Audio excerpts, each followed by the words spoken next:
Assalamu alaikum 6th class students. How are you? I hope you are doing well. Open your chapter 8 Food and Digestion.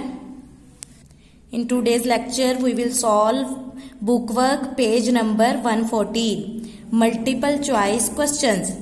सबसे पहला क्या है? First one is which of these food types supply energy.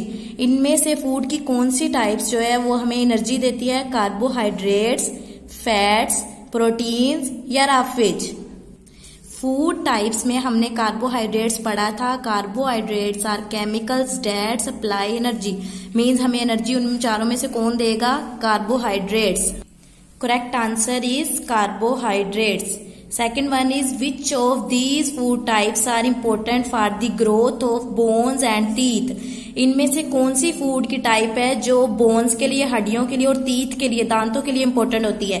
Carbohydrates, proteins, fats या फिर mineral salt. ये भी हमने food types में पढ़ा था कि जो कैल्शियम साल्ट होता है is important for the growth of bones and teeth. Mineral salt होगा उसका जो करेक्ट आंसर है. So the correct answer is mineral salts. Third MCQs है, scurvy is a disease caused by lack of vitamin A, vitamin B, vitamin C और vitamin D. तो जो scurvy है, जो विटामिन की डेफिशिएंसी की वजह से ये बीमारी होती है. विटामिन सी की जब डेफिशिएंसी हो जाती है तो कौन सी डिजीज हो जाती है? स्कर्वे. Which of these chemicals is used when testing a food for starch? जब हम लोग फूड को स्टार्च के लिए टेस्ट कर रहे होते हैं ना, तो इन फोर में से कौन सा जो केमिकल होता है हम लोग यूज करते हैं? बेंडिक्ट सोल्यूशन यूज करते हैं, ब्यूरिट सोल्यूशन यूज करते हैं, इथानॉल यूज करते हैं या आयोडाइन यूज करते हैं? ये हमने टेस्टिंग फूड फॉर स्टार्च में पढ़ा भी था कि हम लोग few drops of iodine use करते हैं. किसके लिए? फूड सैंपल के लिए. नेक्स्ट है, digestion means breaking food down into dash. किसमें ब्रेक करता है फूड को? Large insoluble molecules, larger soluble molecules और स्मॉलर इनसोलेबल मॉलिक्यूल्स या स्मॉलर सोलेबल मॉलिक्यूल्स. स्मॉलर उसको जो ब्रेक डाउन होती है ना फूड की, डाइजेशन का मतलब होता है वो फूड को छोटे छोटे पीसेस में क्या कर देता है? तोड़ देता है. नेक्स्ट हमारे पास है ट्रू और false. All tight rope walkers need a balance diet. अब जो रस्सी पे चलने वाले होते हैं उन्हें वो कह रहे हैं बैलेंस डाइट की जरूरत होती है या नहीं होती? होती है. ट्रू है ये. In a balance diet mineral salts are required in a large quantities. Mineral salt जो है उसकी ज्यादा मिकदार में जरूरत होती है. नहीं, मिनरल साल्ट की एक स्पेसिफिक खास लिमिट तक जो है ना हमें मिनरल साल्ट चाहिए होती है. ज्यादा मिकदार में इसकी जरूरत हमें नहीं होती. तो ये फॉल्स है. Roughage is not digested because it contains the cellulose walls of plant cell. Roughage जो होता है वो डाइजेस्ट नहीं होता, हजम नहीं होता. राफेज हमने पढ़ा था कि जो ग्रीनरी वाली चीजें होती है ना, चारा जैसे होता है, उसको हम लोग क्या बोलते हैं कि वो राफेज है.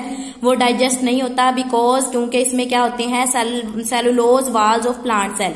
अब सेलुलोज क्या होता है हमारे पास? Cellulose is a molecule consist of hundreds और sometimes even thousands of carbon, hydrogen and oxygen atoms.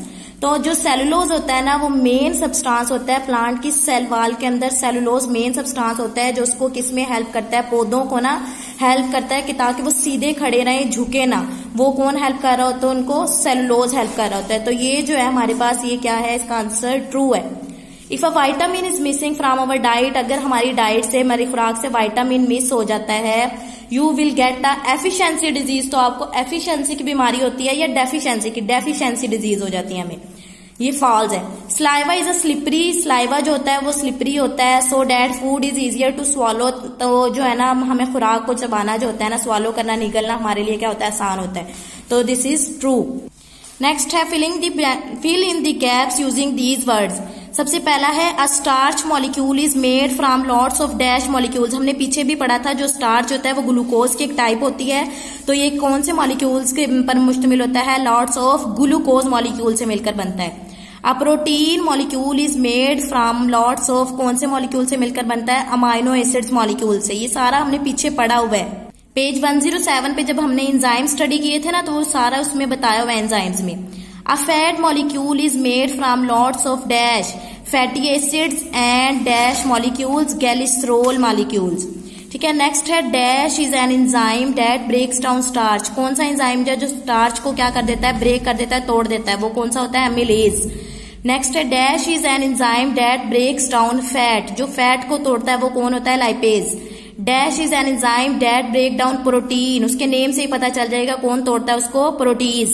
Students आपने ये बुक वर्क अपनी बुक पे सॉल्व करना है और साथ में जो है ना पेज नंबर 104 और 105 के क्वेश्चन आंसर को रिवाइज करना है, तो फिर आपका ये कंप्लीट चैप्टर का जो है ना नेक्स्ट डे टेस्ट होगा। ओके, अल्लाह हाफिज।